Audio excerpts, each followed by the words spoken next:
Welcome to my channel Knowledge Avenue. I am Jayavashni. After 10th examination, here in 10th examination, I have scored 493 out of 500. I am very happy. And today we have went to Crescent University.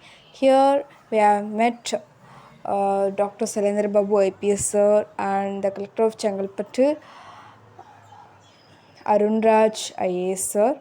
I was very happy. Here Sailendra Babu sir delivers a speech. Please listen to this, my friends, and subscribe my channel. Thank you. நீங்கள் அமைச்சர் இருக்கணும் அப்படிங்கிறதுக்காக தான் இந்த சிறந்த நிகழ்ச்சியை மாவட்ட collector திரு அருண்ராஜ் அவர்கள் ஏற்பாடு செஞ்சிருக்கிறாங்க. அருண்ராஜ் அவர்களுடைய ஐஏஎஸ் ஆஃபீஸர் பார்த்தீங்களா, இன்னும் கல்யாணமே ஆகலை, ஐஐடியில் படிச்சிருக்கிறாரு. அவருடைய அப்பா என்னுடைய நான் எஸ்பி அனுப்பும்போது எனக்கு டிஎஸ்பி ஆகுது. அவங்க அப்பாவுக்கே நான் பயிற்சி கொடுத்துருக்குறேன், அவருக்கும் பயிற்சி கொடுத்துருக்குறேன். ஸோ அவர் ஆசிரியர், ரொம்ப சிறந்த அதிகாரி, நேர்மையான அதிகாரி, திறமையான அதிகாரி.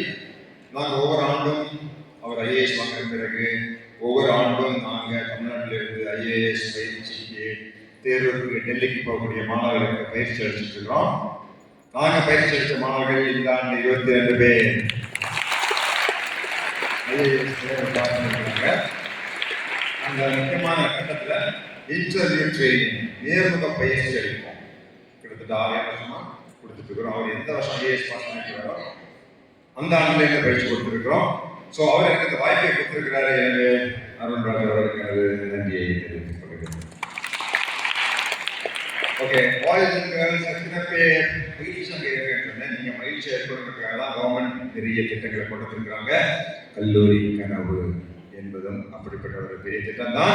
எத்தனை பேர் கல்லூரியில் போய் சேர போறீங்க? கை தட்டுவோம். ஓகே, பரவாயில்ல. ஸோ இந்த திட்டத்தினுடைய நோக்கம் பிள்ளைகளே, நீங்கள் அனைவருமே கல்லூரிகளில் சேர்ந்து விட வேண்டும். டிப்ளமோ படிக்கலாம், சர்டிபிகேட் படிக்கலாம், கல்லூரியில் படிக்கலாம். படிப்பை இதோட நிப்பாட்டினாதீங்க அப்படிங்கிறது தான் தமிழ்நாடு முதலமைச்சர் மாண்புமிகு முதலமைச்சர்களுடைய மிகப்பெரிய நோக்கமாக இருக்கிறது. Please don't stop your education at this level, please keep going up. முன்னாடி எத்தனை பேருக்கு பாட்டி காலேஜில் படிச்ச கை தூக்குவோம்? எவ்வளோ பேர் கேள்விக்கிறாங்க பார்க்குறேன். எத்தனை பேருக்கு அம்மா காலேஜில் சேர்ந்து படிச்சு கல்லூரியில் போய் சேர்ந்து டிகிரி வாங்கினாங்க? 1 2 3 4. அதாவது அப்போதெல்லாம் அவங்களோட கல்லூரிகளும் கிடையாது, அவங்கள அனுப்புற மாதிரி குடும்பத்தில் சூழ்நிலையும் கிடையாது. அவங்க இன்னைக்கு நிறைய காலேஜ் வந்தாச்சு.